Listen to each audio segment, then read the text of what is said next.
Hello दोस्तों, कैसे हो आप सभी का स्वागत करता हूं। मैं विक्रम और आज हम यहां से पढ़ने वाले हैं एड्स रोग के बारे में कि एड्स रोग होता क्या है।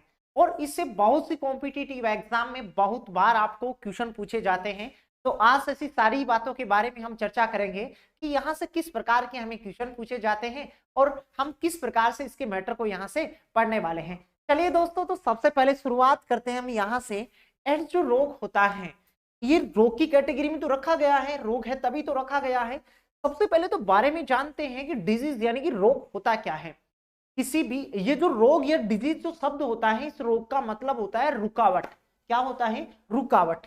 यानी कि किसी भी अच्छे स्वास्थ्य में कोई ना कोई रुकावट होना रोग कहलाता है। तो यहां से सबसे पहले लिखेंगे, रोग शब्द का अर्थ होता है रुकावट या व्याधा। रोग शब्द का अर्थ होता है, रोग शब्द का अर्थ होता है व्याधा। क्या? व्याधा। या इसी चीज को मैं आपके सामने ऐसे लिख के दिखा दूं, रुकावट। कहने का मतलब किसी भी अच्छे स्वास्थ्य में कोई ना कोई रुकावट होना रोग कहलाता है। तो रोग शब्द का अर्थ होता है क्या? व्याधा, यानी कि रुकावट होता है। और किसी अच्छे स्वास्थ्य में कोई रुकावट हो जाना, उसे हम लोग कहते हैं क्या? रोग कहते हैं। किसी अच्छे स्वास्थ्य में, अच्छे स्वास्थ्य में, अच्छे स्वास्थ्य में उत्पन्न होने वाली रुकावट को, उत्पन्न होने वाली उत्पन्न होने वाली रुकावट को उत्पन्न होने वाली रुकावट को उत्पन्न होने वाली रुकावट को व्याधा कहा जाता है। या उत्पन्न होने वाली रुकावट को रोग कहा जाता है। रोग कहा जाता है। और इन रोगों की कैटेगरी में हम सबसे पहले यहाँ एड्स रोग के बारे में जानेंगे। जैसे कि आगे भी हम पढ़ने वाले हैं कि विषाणु जनित रोग क्या होता है, जीवाणु जनित रोग क्या होता है। इनके बारे में भी हम वन बाय वन करके यहाँ से जानेंगे। आज हम यहाँ से इस लेक्चर में जानेंगे एड्स के इतिहास के बारे में कि यहाँ से हमें एग्जाम में कहाँ कहाँ से किस किस प्रकार का क्वेश्चन पूछा जाता है। ऐसी बातों पे आज हम यहाँ से चर्चा करेंगे। तो रोग का मतलब आप लोग यहाँ से जान पाए होंगे। अब बात कर लेते हैं एड्स रोग की। सबसे पहले हम एड्स रोग की बात करें तो एड्स एक विषाणु जनित रोग होता है। कैसा होता है? मतलब विषाणु के द्वारा होने वाला रोग होता है। आपको कई बार एग्जाम में पूछा जा चुका है कि एड्स रोग होता है वो किसके जनित होता है? वायरस जनित होता है, जीवाणु जनित होता है, कवक जनित होता है। तो ध्यान में रखिएगा, किसके जनित होता है मतलब किसके द्वारा फैलता है। ये एक वायरस के द्वारा फैलता है, इसी कारण इसको विषाणु जनित रोग कहा जाता है। सबसे पहले तो यह से जानेंगे, यह एक विषाणु जनित रोग होता है। यह एक विषाणु जनित रोग होता है। विषाणु जनित रोग होता है। विषाणु जनित रोग होता है। विषाणु जनित रोग होता है। अब बात ऐसे करें कि वो विषाणु जनित रोग तो है, लेकिन इसके विषाणु का क्या नाम होता है? वो ये विषाणु जनित रोग होता है। और ये देखो, इसी को ऐसे भी कहा जा सकता है वायरस जनित, वायरस जनित। अब विषाणु के बारे में पूछा जा सकता है कि वो विषाणु या वो वायरस कौन सा होता है जिसके द्वारा एड्स फैलता है। एड्स जिसके द्वारा फैलता है उस विषाणु का नाम होता है एचआईवी वायरस। क्या होता है? HIV virus. यह जिस वायरस के द्वारा होता है, यह जिस वायरस के द्वारा होता है, यह जिस वायरस के द्वारा होता है, वायरस के द्वारा होता है उसे एचआईवी वायरस कहा जाता है। क्या कहा जाता है? HIV virus. एचआईवी वायरस कहा जाता है। क्या कहा जाता है? एचआईवी वायरस कहा जाता है। ठीक है ना। अब बात यहाँ ये आती है कि एड्स जो रोग होता है इसका पूरा नाम होता क्या है। आपको एग्जाम में यहां से क्वेश्चन पूछा जाता है कि एड्स का पूरा नाम क्या होता है। तो एड्स का पूरा नाम होता है सॉरी, एड्स का पूरा नाम होता है एक्वायर्ड इम्यूनो डेफिशिएंसी सिंड्रोम। इसका पूरा नाम होता है। तो यहां से लिखेंगे एड्स का पूरा नाम, एड्स का पूरा नाम, पूरा नाम। और इसका जो पूरा नाम है ना, वो क्या होता है? एक्वायर्ड इम्यूनो डेफिशिएंसी सिंड्रोम इसका पूरा नाम होता है। सिंड्रोम का मतलब होता है रोगों का समूह। एड्स एक रोग नहीं होता है, ये रोगों का एक समूह होता है, और जिसको फैलाने का काम जो वायरस करता है वो वायरस होता है कौन सा, HIV वायरस करता है। चलिए, तो इसका पूरा नाम होता है acquired immuno acquired deficiency syndrome. इसका पूरा नाम पूछा जाए तो बता सकते हैं acquired immuno deficiency syndrome AIDS रोग का पूरा नाम होता है। और इसके लिए जो वायरस जिम्मेदार होता है वो वायरस होता है कौन सा, HIV वायरस। चलिए, तो अब हम आगे जानते हैं HIV वायरस के बारे में। HIV वायरस के कुछ इंपोर्टेंट पॉइंट हैं, उनको भी जान लेते हैं यहाँ से। HIV वायरस, सबसे पहली बात, ये HIV वायरस जो होता है इससे कौन से रोग को फैलाने के लिए जिम्मेदार होता है, इसके द्वारा एड्स रोग फैलता है। क्या यह एड्स रोग का एक वायरस होता है? यह एड्स रोग का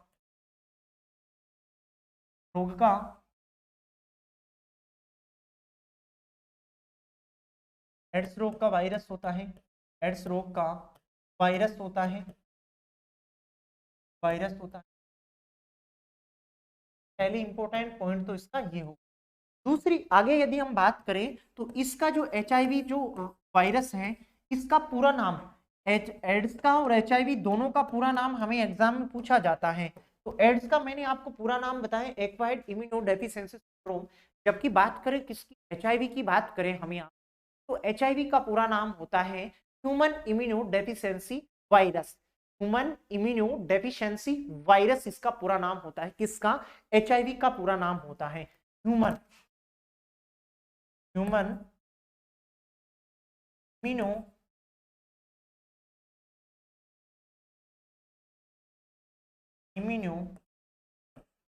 डेफिशिएंसी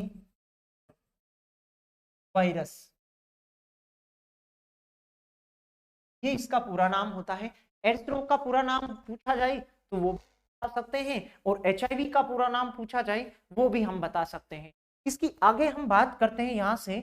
एड्स जो होता है ना, वो रेट्रो फैमिली का वायरस होता है। डिक्टो आपको यूं की यूं एग्जाम में क्वेश्चन पूछा गया है। एड्स रोग किस समूह का होता है, तो रेट्रो फैमिली का होता है। किस समूह का होता है, किस फैमिली का होता है, रेट्रो फैमिली का होता है। HIV वायरस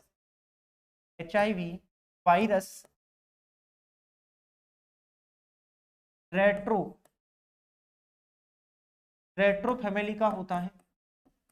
इस फैमिली के दौरान होता है, रेट्रो फैमिली के दौरान होता है, यदि रेट्रो फैमिली का होता है HIV वायरस। आगे हम बात करें तो HIV जो होता है, ये HIV किसका बना हुआ होता है, HIV वायरस जो होता है ना, HIV virus RNA plus protein का बना हुआ होता है। किसका बना हुआ होता है, RNA प्लस प्रोटीन का बना होता है। RNA प्लस प्रोटीन का बना होता है। तो कुछ चीजें आपको इसी प्रकार से भी एग्जाम में पूछी जा सकती हैं कि HIV जो वायरस होता है, ये HIV वायरस किसका बना हुआ होता है, तो HIV वायरस बना हुआ होता है किसका, RNA प्लस प्रोटीन का बना हुआ होता है। ठीक है ना। यहां से हम लोगों ने जाना HIV वायरस जो होता है ये एड्स को फैलाता है, और एड्स का वायरस होता है HIV। इसका पूरा नाम होता है ह्यूमन इम्यूनो डेफिशिएंसी वायरस, इसका पूरा नाम होता है। और HIV जो वायरस होता है ये रेट्रो फैमिली का वायरस होता है। इसी के साथ आगे हमने बात की कि HIV वायरस किसका बना हुआ होता है, RNA प्लस प्रोटीन का बना हुआ होता है। अब ये HIV वायरस जैसे ही हमारे शरीर में एंट्री करता है तो किसको प्रभावित करता है, इसके नाम से पता चल रहा है इम्यून, मतलब हमारा जो इम्यून सिस्टम होता है इस पे सबसे पहले क्या करता है, अटैक करता है। कौन, HIV वायरस, जिससे हमारी बॉडी का इम्यून सिस्टम कमजोर हो जाता है। कमजोर हो जाने पर विभिन्न प्रकार के रोग जो होते हैं हमारे शरीर में एंट्री करने लगते हैं। इसी कारण इस एड्स को रोगों का एक समूह कहा जाता है। तो यहां से बात करते हैं HIV वायरस ब्लड में पाई जाने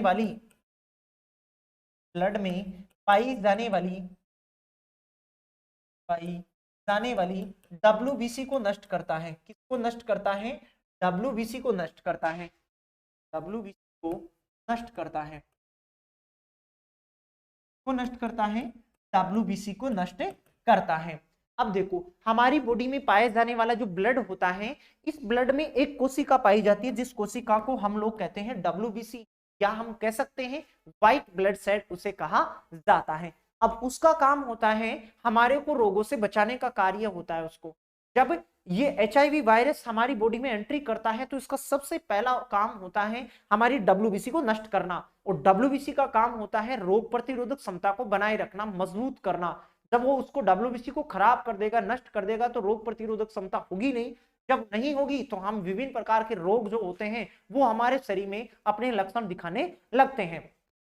तो ये HIV वायरस ब्लड में पाई जाने वाली WBC को नष्ट करता है। और इस WBC में भी एक प्रकार होता है टी लिम्फोसाइट, इस टी लिम्फोसाइट प्रकार की WBC को नष्ट कर देता है।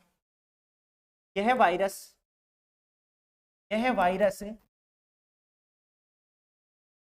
टी लिम्फोसाइट प्रकार की WBC को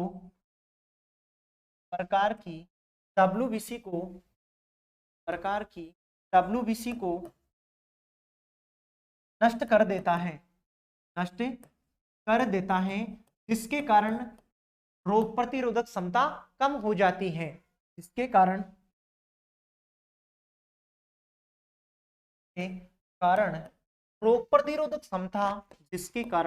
रोग प्रतिरोधक क्षमता कम हो जाती है। रोग प्रतिरोधक क्षमता क्या हो जाती है? कम हो जाती है। यानी कि जो हमारा इम्यून सिस्टम जो होता है वो धीरे धीरे कमजोर पड़ने लगता है, और अंत में ये परिणाम देखने को मिलता है कि वो क्या होता है? नष्ट हो जाता है। अब जो व्यक्ति है वो व्यक्ति जैसे पूर्ण रूप से नष्ट हो गई मान लो, तो व्यक्ति क्या होगा? धीरे धीरे अनेक प्रकार के रोगों से क्या होगा? ग्रसित होने लगेगा, और अंत में परिणाम हमें ये देखने को मिलेगा, लास्ट में व्यक्ति की भी मृत्यु हो जाती है। और फिर ये खास बात इसकी HIV वायरस की ये है कि HIV वायरस या एड्स का इलाज भी तो नहीं है ना, इलाज इस कारण नहीं है, क्योंकि ये जो है पहले से किसका बना है? RNA प्लस प्रोटीन का बना हुआ होता है।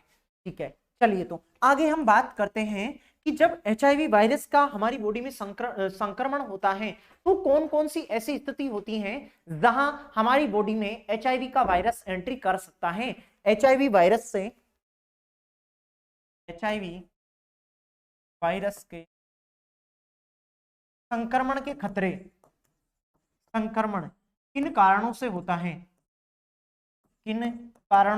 है? पहला कारण इसका देखो, HIV जो वायरस होता है, इस HIV वायरस के संक्रमण का हमारी बॉडी में किन कारणों से संक्रमण हो सकता है इसका?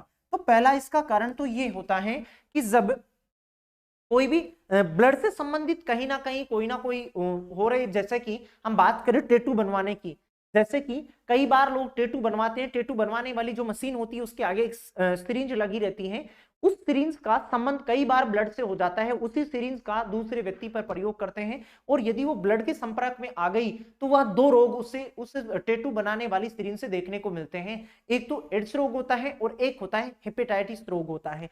तो यहां से लिखेंगे टेटू बनाने पर, और यहां ब्रैकेट में भी लिख के आपको दिखा देता हूं, वो दो रोग होंगे। एक तो होगा कौन सा? एड्स रोग होगा। कौन सा रोग होगा? एड्स। और यहीं से दूसरा रोग देखने को मिलेगा कौन सा? हेपेटाइटिस। तो एक तो इसका क्या हो गया? ये कारण हो गया। दूसरा यदि बात करें हेपेटाइटिस की, दूसरी अगली बात करें तो दूसरी बात यह है कि और किन कारणों से कर सकता है?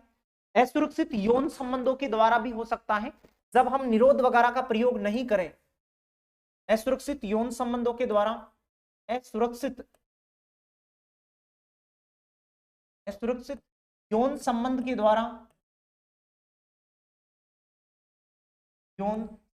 द्वारा, HIV एंट्री कर सकता है हमारी बॉडी में। ठीक है, चलिए आगे। और इसका कारण है देखो, रक्तादान की स्थिति में भी हो सकता है। जब ब्लड को ट्रांसफर करते हैं, हम किसी दूसरे व्यक्ति में ट्रांसफर करते हैं, तो उन स्थितियों में भी देखा जा सकता है। रक्त किसी को डोनेट करते हैं, उन स्थितियों में देखा जा सकता है। रक्तदान के समय कर सकता है। और आगे बात करें यहां से और आगे बात कर सकते हैं इसकी। और आगे बात ये है कि कई बार एड्स जो है ना वो माँ से बच्चे में भी हो सकता है। जब गर्भ में जो बच्चा होता है उस बच्चे के द्वारा भी बच्चा भी इफेक्ट हो सकता है। यदि माँ के रोग है ना तो माँ का जो रोग है वो उस बच्चे के भी ट्रांसफर हो सकता है। तो ये कारण थे इनके कि एचआईवी हमारी बॉडी में किस प्रकार एंट्री कर सकता है। अब देखो बात कर सकते हैं, देखो इन्हीं से रिलेटिव कुछ और अन्य बातों की हम यहाँ से चर्चा करते हैं कि एड्स। देखो यहाँ से कुछ चीजों को तो आप लोगों ने जान ही लिया है कि एड्स क्या होता है, किसके द्वारा होता है, और इसके जो कुछ बातें हैं वो देखो यहाँ से क्या है। एचआईवी जो एड्स होता है, इस एड्स किस वायरस के द्वारा होता है? एचआईवी वायरस के द्वारा। और वायरस पाने के लिए एक परीक्षण किया जाता है जिस परीक्षण को कहा जाता है क्या कहा जाता है? वेस्टर्न ब्लास्ट टेस्ट, या उसी को एक दूसरा और होता है एलिसा टेस्ट। कौन सा टेस्ट होता है? ELISA test. तो यहां हम लिखेंगे क्या? यहां हम लिखेंगे कि एचआईवी वायरस की पहचान के लिए जो टेस्ट किए जाते हैं वो एचआईवी वायरस की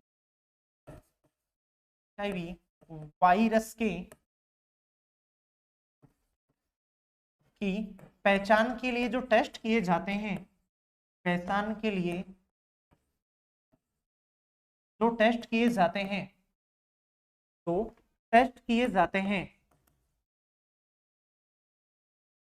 टेस्ट किए जाते हैं, वो टेस्ट कौन से हैं? यहां हम दो टेस्टों के बारे में जानेंगे और वो दो टेस्ट होंगे कौन कौन से? एक टेस्ट तो होगा कौन सा? ELISA test. कौन सा टेस्ट होगा? एलिसा टेस्ट होगा, एक तो ये होगा। और दूसरा जो इसका टेस्ट होगा ना वो टेस्ट होता है वेस्टर्न ब्लास्ट टेस्ट। कौन सा होता है? वेस्टर्न ब्लास्ट टेस्ट होता है, वेस्टर्न ब्लास्ट टेस्ट होता है। तो ये दो टेस्ट के बारे में आप लोग जान ही चुके हैं यहां से कि एचआईवी वायरस की पहचान करने के लिए दो टेस्ट किए जाते हैं। एक तो होता है कौन सा? एलिसा टेस्ट होता है, और दूसरा टेस्ट होता है कौन सा? Western blast test. और एक उसका और ध्यान रखें, एक होता है विडाल टेस्ट। वो विडाल टेस्ट किससे? मलेरिया से रिलेटिव होता है, ठीक है ना।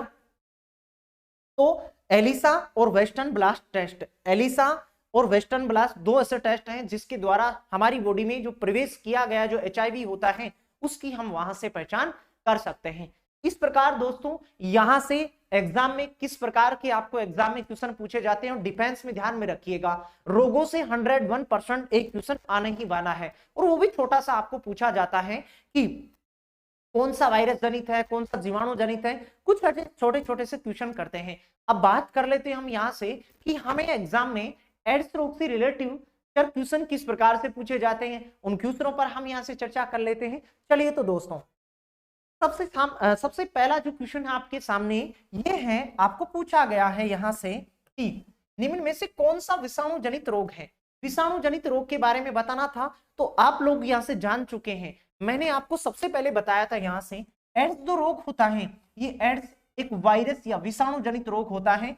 इसके लिए जो वायरस काम करता है वो वायरस होता है ह्यूमन इम्यूनो डेफिशिएंसी वायरस। और एड्स, खुद एड्स का पूरा नाम होता है एक्वायर्ड इम्यूनो डेफिशिएंसी सिंड्रोम, इसका पूरा नाम होता है।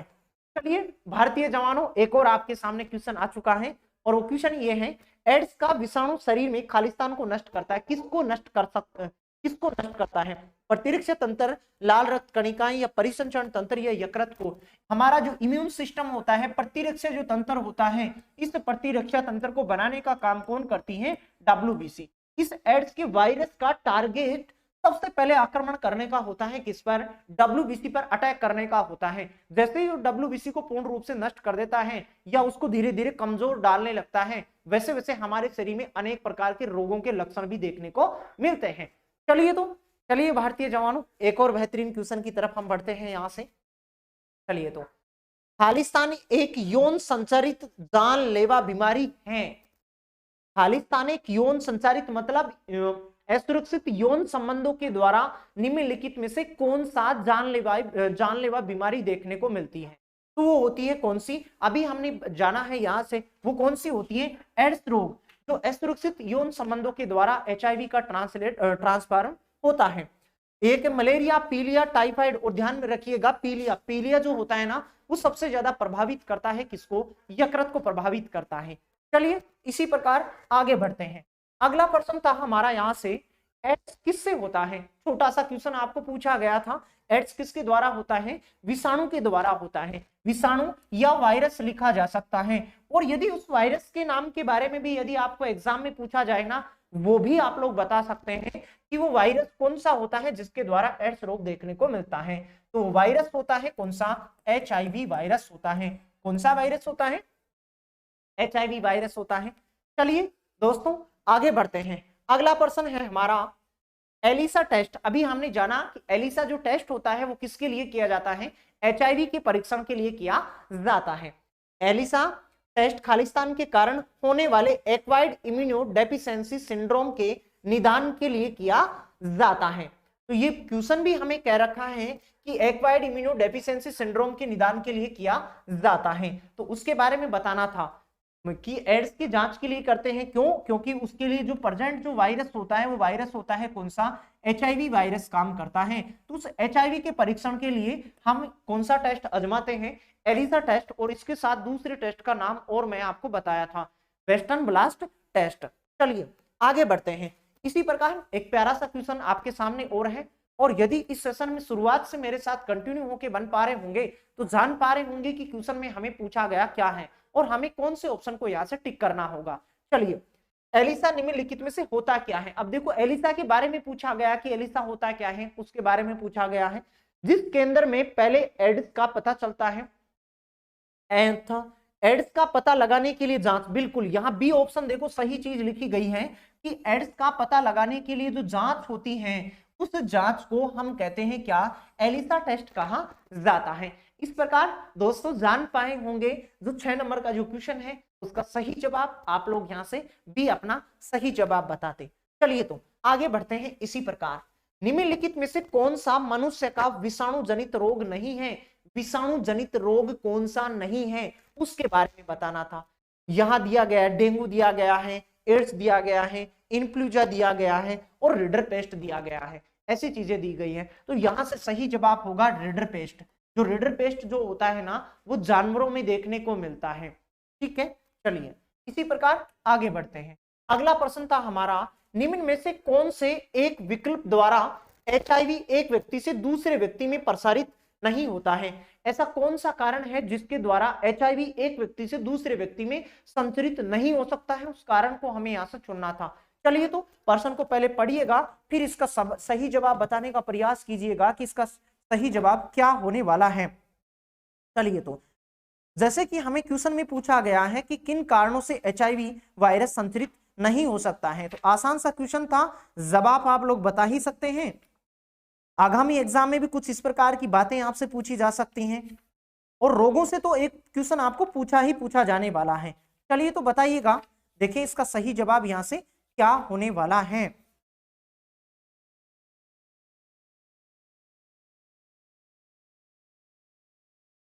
निम्नलिखित में से कौन सा एक विकल्प HIV एक व्यक्ति से दूसरे व्यक्ति में प्रसारित नहीं होता है। आसान सा क्वेश्चन था, और ये क्वेश्चन भी आपको रेलवे की एग्जाम में पूछा गया था। दोस्तों देखो क्वेश्चन देखो रेलवे के पेपर में पूछा गया है, लेकिन आपको आर्मी का पेपर आगामी दिनों में लगने वाला है। जैसे कि इसकी डेट निश्चित की गई है, अब मार्च में इसका पेपर होना तय किया गया है, लेकिन फिर भी मान लो कुछ असुविधाओं के दौरान इसको आगे भी बढ़ाया जा सकता है। कभी भी जब भी पेपर हो तो आपको इनसे रिलेटिव बातें और पूछी जा सकती हैं आपको कि एड्स से किससे होता है, कौन सा वायरस होता है। तो जैसे परीक्षा में किसी भी परीक्षा में आपको पूछा गया हो, आपको फिर से ये पूछा जा सकता है।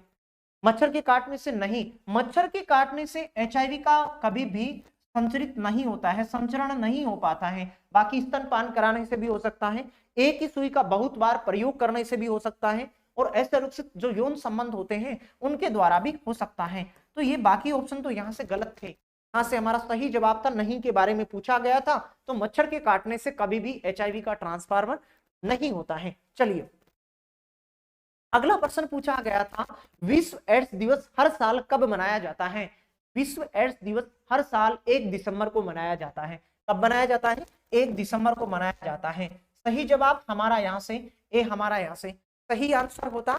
इसी प्रकार अगले प्रश्न को पढ़ते हैं। देखें अगले प्रश्न में क्या पूछा गया है।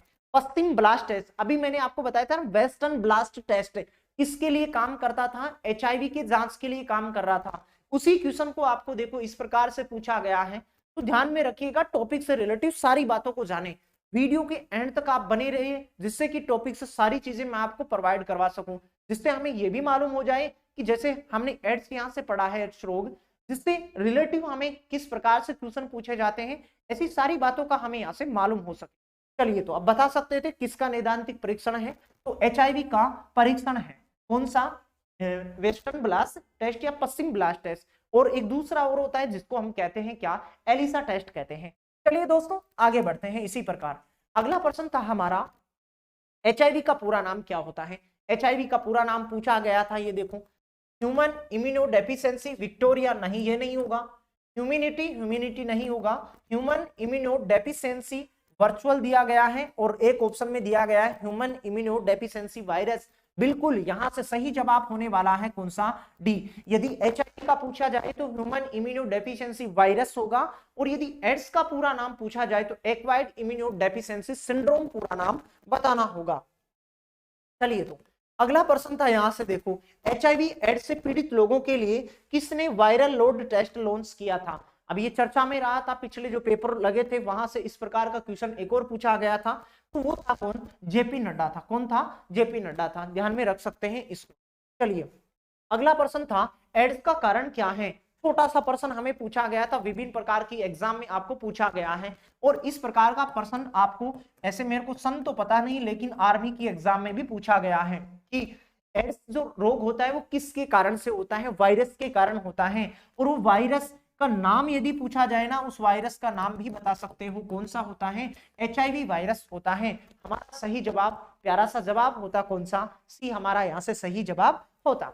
चलिए दोस्तों, इसी प्रकार हंसते मुस्कुराते अगले प्रश्न की ओर बढ़ते हैं। अगले प्रश्न में पूछा गया है, एड्स विषाणु में होता है, एड्स विषाणु में होता क्या है। अभी मैंने आपको बताया था कि एड्स का जो वायरस होता है एचआईवी वायरस, वो HIV virus RNA plus protein का बना होता है। किसका बना रहता है, आरएनए प्लस प्रोटीन का बना हुआ होता है। तो ये भी आप लोग यहां से ध्यान में रख सकते हैं, ठीक है। चलिए दोस्तों आगे बढ़ते हैं। अगला प्रश्न था हमारा, एड्स के लिए उत्तरदायी विषाणु कौन सा होता है। बस उन्हीं प्रश्नों को आपको घुमा घुमा के यहां से पूछा जाता है कि एड्स के लिए उत्तरदायी विषाणु कौन सा होता है। एड्स के लिए जो विषाणु जो काम करता है उसे हम एचआईवी वायरस कहते हैं, लेकिन यहाँ किसका उदाहरण है ऐसे पूछा गया। विषाणु तो हमें दिया गया है, विषाणु है, लेकिन वो कैसी, वो रेट्रो फैमिली का होता है, अभी मैंने आपको बताया था। और उस वायरस के बारे में पूछा जाए तो ह्यूमन इम्यूनोडेफिशिएंसी वायरस उस वायरस का नाम होता है जिसके द्वारा एड्स रोग से ग्रसित होते हैं। तो रेट्रो फैमिली का सदस्य होता है वो। चलिए आगे बढ़ते हैं। अगला प्रश्न था, निम्नलिखित बीमारियों में से कौन सा टैटू बनाने के द्वारा एक व्यक्ति से दूसरे व्यक्ति में संचरित हो सकता है। एक व्यक्ति से दूसरे व्यक्ति में संचरण हो सकते हैं टैटू बनाने से दो रोग। एक तो होता है कौन सा, एड्स रोग, और दूसरा होता है हेपेटाइटिस। ये दो रोग यहां से ट्रांसफर हो सकते हैं। तो एक तो तीन होता और एक 2 नंबर का हमारा यहां से सही जवाब होता, 2 और 3 ऐसा लिखा हुआ है, हमारे सी ऑप्शन में लिखा गया है। तो सही जवाब यहां से प्यारा सा जवाब होता हमारा सी होता। चलिए दोस्तों, आज के अंतिम क्वेश्चन तक हम पहुंच ही चुके हैं यहां से। और अंतिम क्वेश्चन पूछा गया क्या है, एड्स विषाणु के लिए सबसे ज्यादा आजमाई गई जो दवा है वो कौन सी है। ऐसा मैंने आपको पहले भी बताया था। एड्स जो रोग होता है इसका लाइलाज बीमारी है, मतलब इसका कोई इलाज नहीं है, बस इसके लक्षणों को थोड़ा हम कम कर सकते हैं, बाकी पूर्ण रूप से खत्म नहीं कर सकते हैं। फिर भी इसके लिए जो दवा काम में ली जाती है वो दवा होती है AZD, एजिडोवुडीन दवा होती है। जो दवा होती है वो दवा होती है कौन सी, जिडोवुडीन या जिडोवुडीन इसकी दवा होती है, जिसको हम लोग कहते हैं क्या, AZD भी कहा जाता है, या इसको डायरेक्टली आपको ऐसे भी ध्यान में रख सकते हैं, जिडोवुडीन उसकी वो दवा होती है। ठीक है ना। तो इतनी बातों को आप यहाँ इस सेशन में जाने ही होंगे कि एड्स रोग क्या होता है। इसी प्रकार दोस्तों बाकी अन्य रोगों को भी मैं आपके साथ इसी प्रकार डिस्कस करने वाला हूं कि विषाणु जनित कौन कौन से रोग होते हैं, जीवाणु जनित कौन कौन से होते हैं। ऐसे हम अलग अलग लेक्चर में यहाँ से पढ़ने का प्रयास करेंगे और उनसे रिलेटिव क्वेश्चन भी देखेंगे, जिससे हमें यह भी मालूम हो जाए कि जितनी भी बातें हम यहाँ से पढ़ रहे हैं उन बातों से किस प्रकार से एग्जाम में क्वेश्चन पूछे जाते हैं। ऐसी सारी बातों के बारे में हम कंटिन्यू करने वाले हैं। और दोस्तों सफर में यदि यहाँ तक इस वीडियो तक यदि कंटिन्यू बन के पढ़े होंगे तो उम्मीद करता हूं साइंस से रिलेटिव बातें आप लोगों को समझ में आती ही होंगी, और इसी प्रकार आगामी दिनों में भी हम इसी प्रकार क्लासों को कंटिन्यू करने वाले हैं। चलिए दोस्तों, आज के लिए इतना ही रहने वाला है। बाकी हंसते मुस्कुराते ही अगले वीडियो में फिर से मुलाकात होती है। तब तक के लिए आप सभी का धन्यवाद।